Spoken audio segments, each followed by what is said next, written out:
Our widowed dad walked out on my elder sister and me, leaving us only a note. 14 years later, I discovered it was all a ruse to get rid of me.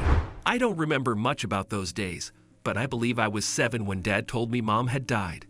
People were dressed in black all around us, and my mother's photo was placed next to a casket.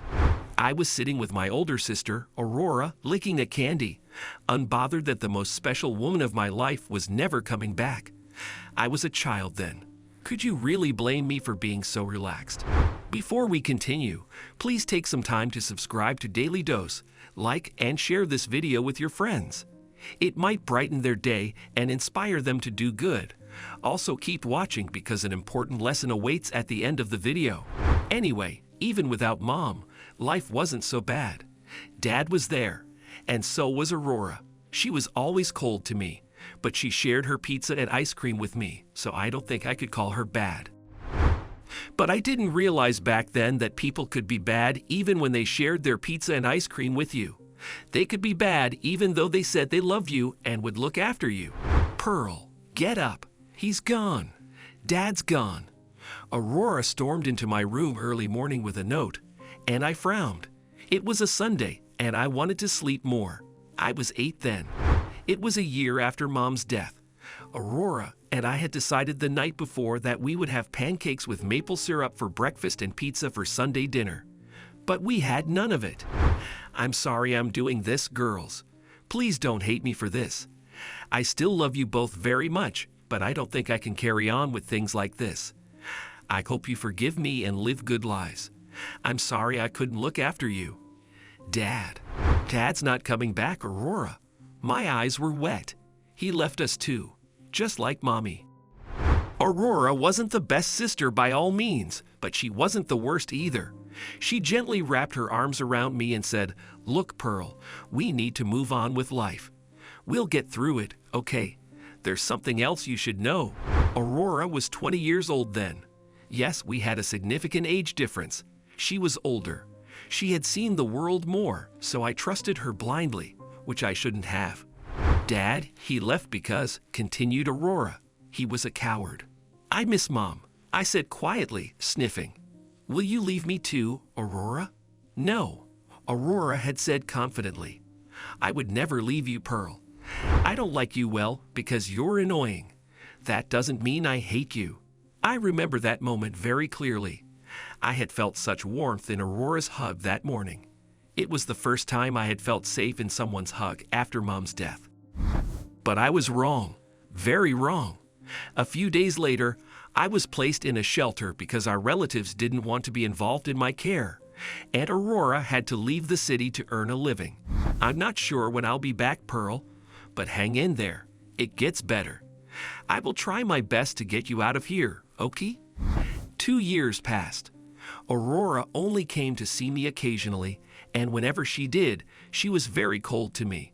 It was as if she had become the old version of herself who hated me. Something inside her had changed. I found a good job, and I'm seeing someone, she told me one day. I want to move on. I don't want you tagging along, so I'll be very clear. I'm not getting you out of here, Pearl, but there's a family. They want to take you in. I know they can give you a better life. I'll still visit you, okay? And well, the Marrows were not bad. They adopted me, gave me a loving home, and when I was 21 and found a guy named Peter, they accepted him too. When Peter and I got married, we invited Aurora to the wedding. She came to the ceremony, but her face was dripping with anger and a strange dislike for me. Congratulations, Pearl, she said, shoving a gift box in my hand, while Peter and others were busy with the guests. You found yourself a rich man. Well, I love Peter, I said modestly. I think that matters more. Nonsense, she said with a smirk. You wanted to show off to Dad and me, didn't you? You wanted to show us you could do better without us. Aurora, I cried in disbelief. Are you mad? What Dad did. I will never forgive him for what he did. He left us. Well, what was so wrong with that? He was better off without you, and he left. Good for him. This is the coldness I was talking about. This was the real Aurora. The one who had hugged me the morning Dad left us and was kind enough to say she'll get me out of the shelter was all a facade to fool me. One day, Aurora came to meet me. Peter was still at work, and I thought it would be pleasant company. Even though Aurora and I didn't live together for a long time, we always met up occasionally. It was a cold, wintry day, and we had coffee before she left. Accidentally, she left her phone on the table, and I noticed it ringing while I was in the kitchen. I dried my hands with a towel and decided to answer it. But as soon as I saw the caller ID and the image that had popped up on the screen, I felt as if someone had drained all the blood from my body. I grabbed the table's corner, and my eyes were moist. Dad, it said on the caller ID. 14 years after leaving us, that was the first time I ever felt his presence in my life. But it wasn't the call that broke me on the inside.